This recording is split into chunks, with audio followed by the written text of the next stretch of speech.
Welcome back to another episode of A Figure a Day, and today happens to be Free Comic Book Day.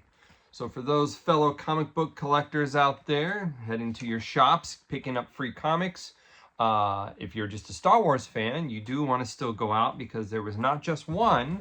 Marvel put out a Star Wars comic today, celebrating the 10 years of them having back the Star Wars license. But Dark Horse put out their kiddie line, Young Jedi Adventures, put out a book as well. So there are two Star Wars tie-ins this year. I went to a couple different comic book shops to get all of them that I wanted. And at one, I got to meet Ryan Little. And Ryan Little, who actually autographed right here, is the person that created Kahori. If anyone follows Marvel and MCU stuff, he created her for the television series What If, and then was able to bring her into comics, into the real continuity. So that was very, very cool to meet him. But I think the highlight of Star Wars comics today, and we'll get to our figure a day, we got one here, but it is that I hadn't been to a comic book shop in a couple months, and I forgot that this series had just come out, Jedi Knights. Now, I used to be all in on Star Wars comics. I don't do them anymore. I did the first year of the Marvel 10 years ago, but I've kind of dropped off. But I do pick up ones that are very cool.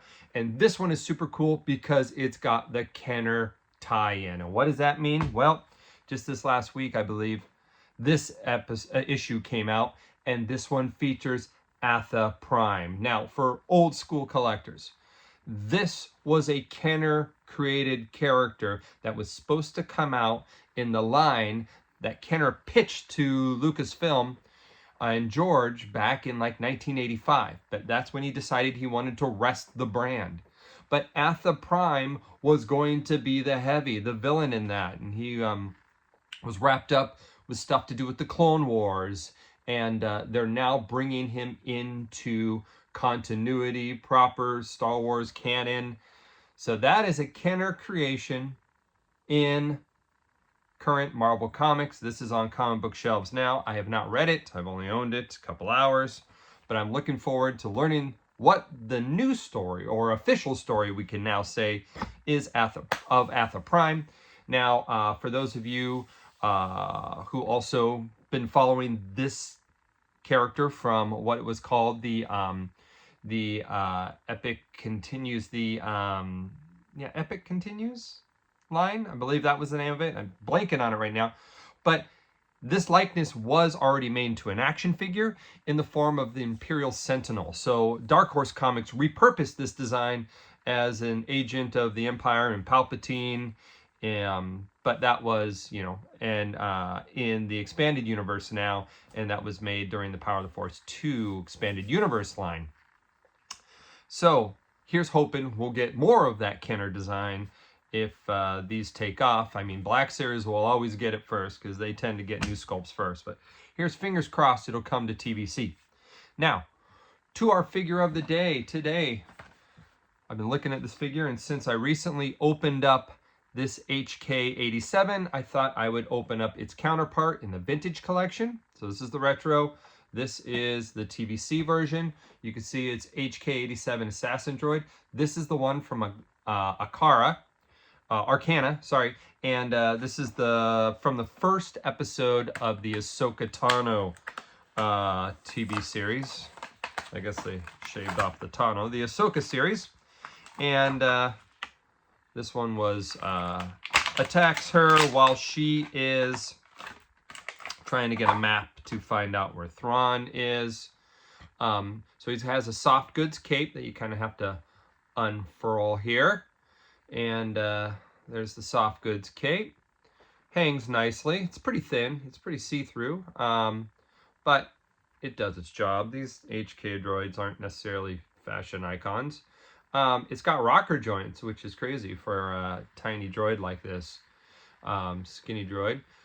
It's got the normal TVC types of articulation in the wrist and the arms and the thighs and the waist and everywhere else.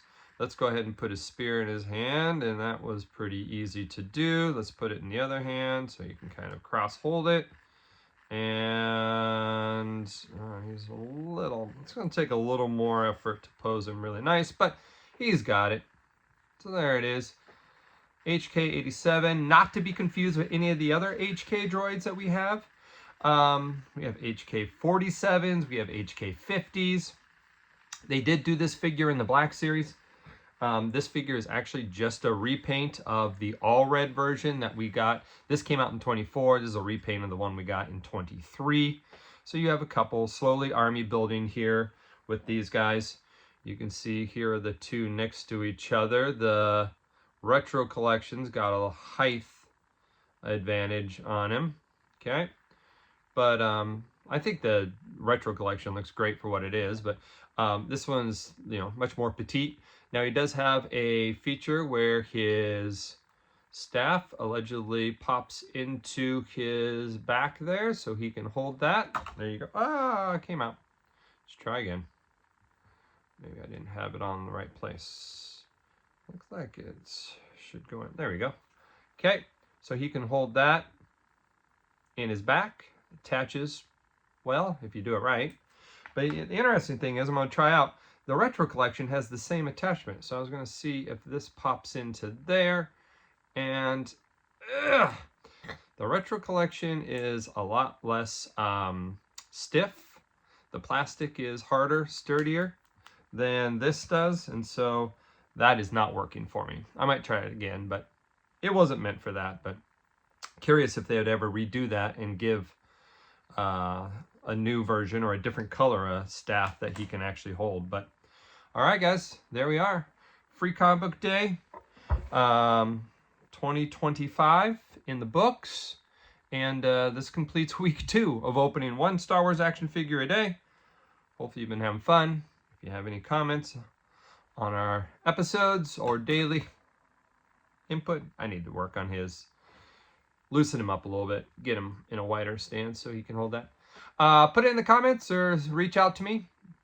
And yeah, have a good one, guys.